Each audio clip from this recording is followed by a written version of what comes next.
Al-Aqsa feels like stepping into a living museum. Sunlight on white domes, narrow lanes filled with stories, and the souk that smells like saffron and old Arabia. In this part of our Al-Aqsa series, we will take you through the Ibrahim Palace, the traditional Al-Koot neighborhood, and the vibrant Qaisariya Souk. Let's wander through history together. We're going to start off with the 16th century Ottoman palace. Come with us to check it out and learn something. All right, look at this gate right here. This is the initial gate to come in. Very sturdy. But what's more interesting here is we look up. Look at these. These are palm trunks.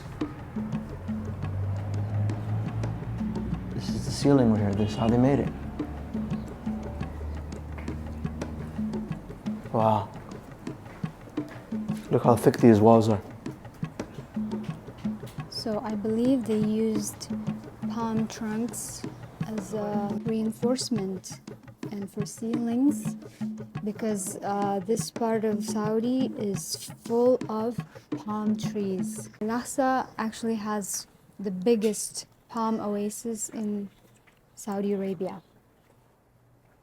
The palace was built in the 1500s during the Ottoman rule, and it was part fortress and part administrative center and even part residence. And right here, this is our favorite part. When you enter the main courtyard, you'll first notice striking arches and domes. These were built in the Ottoman style, but the materials are locally made.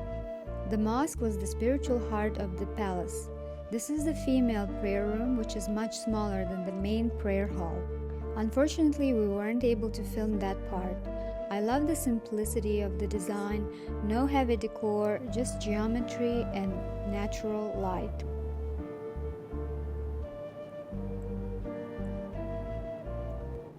So this complex was built during the Suleiman the Magnificent rule. He was the one who invaded Egypt.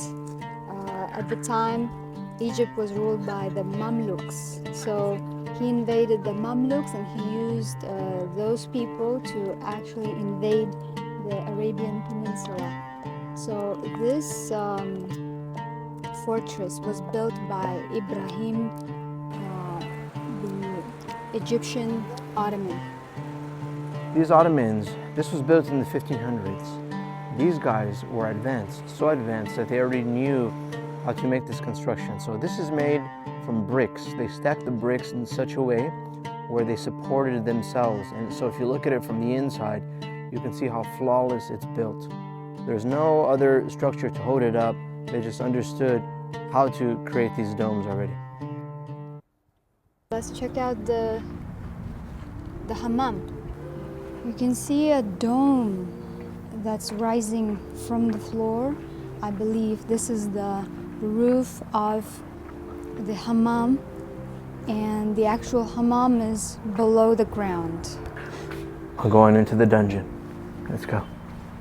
So this leads to that hammam right there. Don't lock me in. It's actually stuffy in here. This is crazy. Look at this.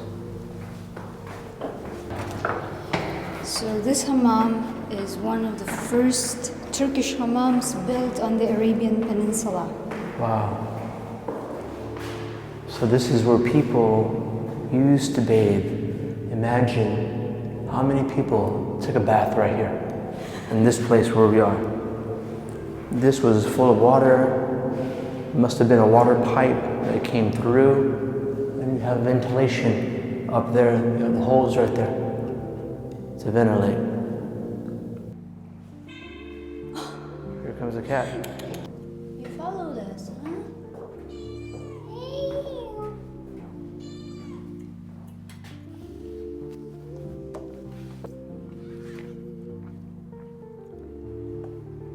Let's see what we can find here. It's just heritage community. Wow. This must have been the Ottoman headquarters. Smells like kapsa. Right, this was the entrance. Wow. Imagine living during this time. They really did a good job in restoring it. Look at this guy, carrying this stuff on top of his head, and several other people. And some people still have the same clothes today. Yeah, the bisht. This hall is really beautiful.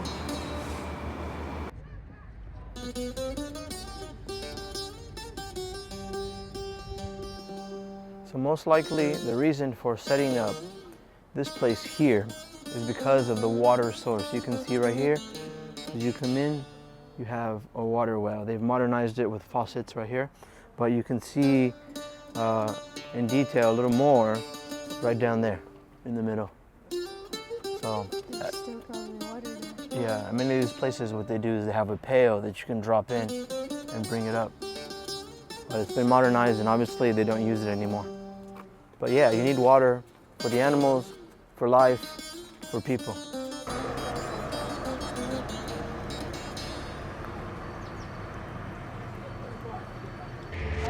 We found another 16th century mosque from the Ottoman era. It was built by Muhammad Farooq Pasha in 1554. Amazing.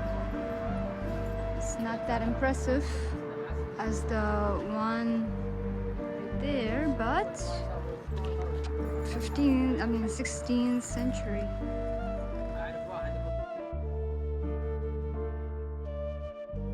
Right across from the Ibrahim Palace sits the beautifully restored Koot Hotel and restaurant. The building is a perfect example of how Al-Aqsa merges its past with the modern. The architecture here has been preserved in its original style, thick mud walls, carved wooden doors, and stepping inside, the place feels like an old Hassawi home. The courtyard was our favorite part. This style of open shared space in the middle of the house is an old Hassawi architectural tradition. This actually reminded us of Moroccan riads.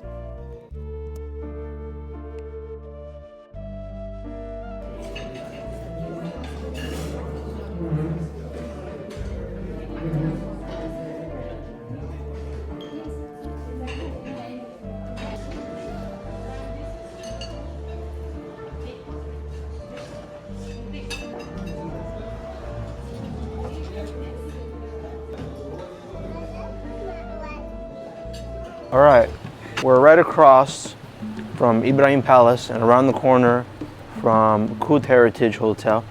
And we're in the Koot village or Koot district. And Koot means fortress in Old Arabic. So you can see it's written over there, Old Koot. And check out the vibe. You can already kind of tell it's got an old school vibe right here. So let's see what is around the corner. The old architecture here. Building is falling apart, but still has some charm to it. Yeah, you can see alleyways. Let's go down this alley, see what's over here. Looks like a movie scene, actually. Yeah.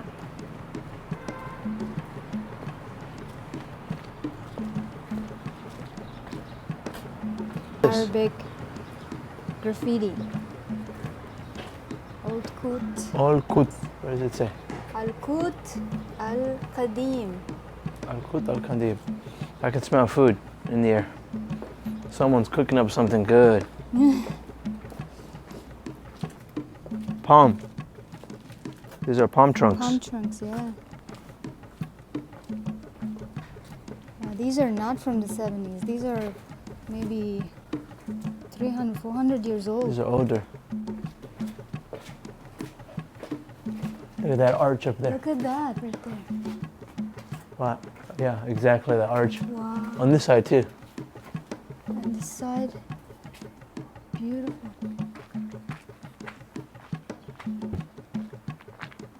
For real. Yeah. Look up there. You can see doors and windows. Artisanal doors and windows up there. That looks rustic. Okay, we've reached the part where it's beginning to get gentrified. This is the hipster area, as you can see from the mural behind us. This one was made by Alansari_art. Follow him on Instagram. And then a little bar, maybe in the evening they open up right here. Dar Basma. Look at that wall right there. Yeah. With the chairs. Let me climb up there. See if Let's have a coffee there. See if it can hold me up. Inscription. This is a nostalgic mural because you can see the old school cars that they have here. These are the old farm vehicles. So often you will find people who still drive these because they're trying to relive their youth. When they were young, this was the car to have. Yeah. Everyone, we're here at Qaisariya Souk and it's about to open. As you can see, people are putting stuff together. This is supposed to be one of the best souks here in Saudi Arabia. If you look at it, it has the traditional Arabic arches. However, this was rebuilt in 2001. There was a fire, it was burnt up. So this is the newer version of the souk. So let's go check it out.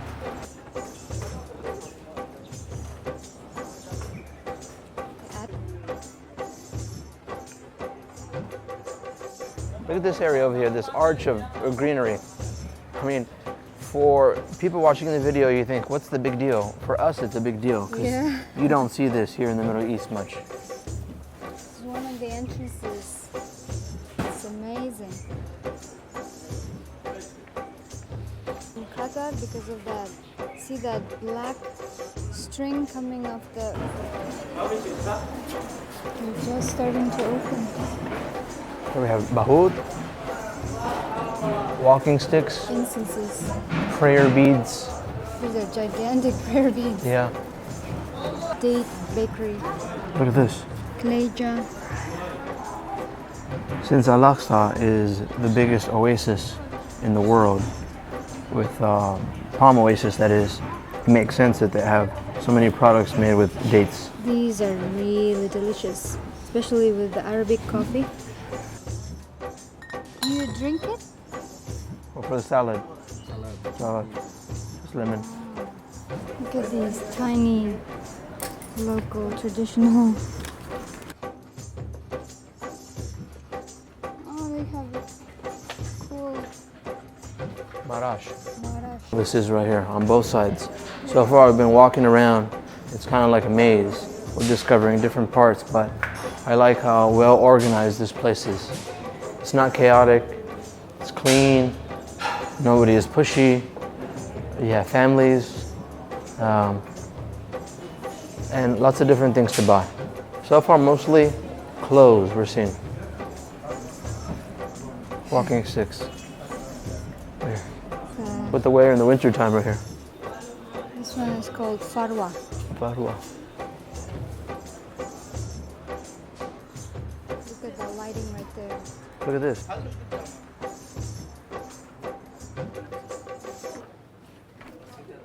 After wandering through the historic souk, smelling the spices, meeting friendly local shop owners, and getting lost in those winding aisles, it's time to slow down.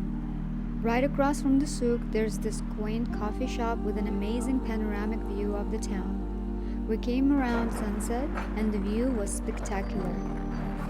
We just loved hanging out here, watching the sunset and the city come alive.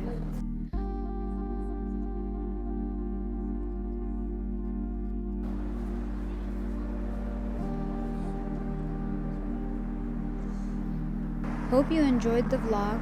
Subscribe for more content from Saudi Arabia and more. Oh, the lights came on.